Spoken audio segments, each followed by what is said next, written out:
Allopathy को लेकर भ्रामक विज्ञापन देने के मामले में, भ्रामक दावे करने के मामले में सुप्रीम कोर्ट ने कड़ा रुख अपना लिया और अब बाबा रामदेव और जो पतंजलि के मैनेजिंग डायरेक्टर हैं आचार्य बालकृष्ण, दोनों को सुप्रीम कोर्ट ने तलब कर लिया है। 2 हफ्ते के बाद उन्हें बुलाया है।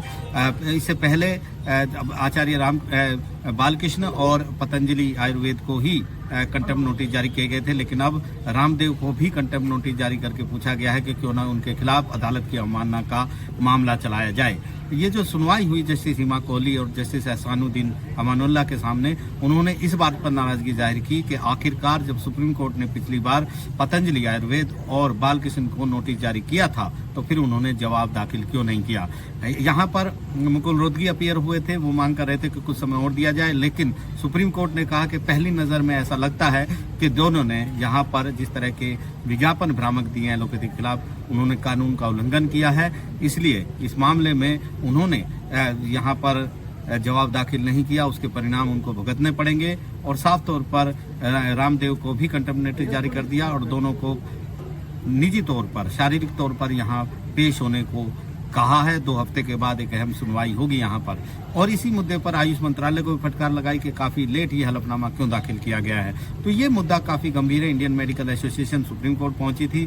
सुप्रीम कोर्ट में विज्ञापन दिखाए गए थे और कहा गया था कि ये लोग जो हैं एलोपैथी को बदनाम कर रहे हैं और कह रहे हैं कि जो उनके बारे में जो है भ्रामक दावे कर रहे हैं विज्ञापनों में। तो इस पर सुप्रीम कोर्ट ने कड़ा रुख अपनाया था और एक निर्देश जारी किया था कि इस तरह के भ्रामक जो है वो विज्ञापन नहीं दिए जाएं। लेकिन उसके बावजूद भी जब विज्ञापन दिए गए तो फिर सुप्रीम कोर्ट ने इस मुद्दे पर कठोरता दिखाई, सख्ती दिखाई और इसके बाद कहा कि कोई भी विज्ञापन पतंजलि आयुर्वेद जारी नहीं करेगा।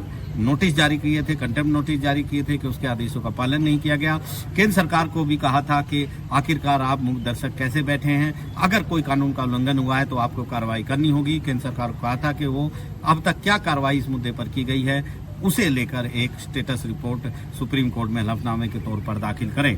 तो काफी बड़ा मुद्दा है जहां पर रामदेव और बालकृष्ण की मुश्किलें जो हैं वो अब बढ़ गई हैं। सुप्रीम कोर्ट के सामने उनको पेश होना होगा। हालांकि उनकी तरफ से लगातार दलीलें दी गई। ये भी कहा गया कि रामदेव का इस मामले से कोई लेना देना नहीं है, लेकिन सुप्रीम कोर्ट ने ये दलील मानने से इनकार कर दिया और कहा कि दोनों को पेश होना होगा। तो ये एक बड़ी घटना सुप्रीम कोर्ट में हुई है। यहाँ पर सुप्रीम कोर्ट ने बहुत बड़े बड़े सवाल उठाए थे। सुप्रीम कोर्ट ने ये भी बताया था कि किस तरीके से आदेश देने के बाद किस तरह के विज्ञापन ना दिए जाएं। विज्ञापन दिए गए जिसमें गुमनाम चिट्ठी सीजीआई को और कुछ जजों को भेजी गई थी, जिसमें विज्ञापन भी लगाए गए थे कि किस तरीके से सुप्रीम कोर्ट के आदेशों का उल्लंघन हो रहा है, जिसके बाद सुप्रीम कोर्ट ने बहुत बड़ी सख्ती दिखाई थी। और अब 2 हफ्ते के बाद एक अहम सुनवाई होगी जिसमें रामदेव और बालकृष्ण दोनों सुप्रीम कोर्ट में पेश होंगे। नई दिल्ली से आशीष भार्गव, एनडीटीवी इंडिया।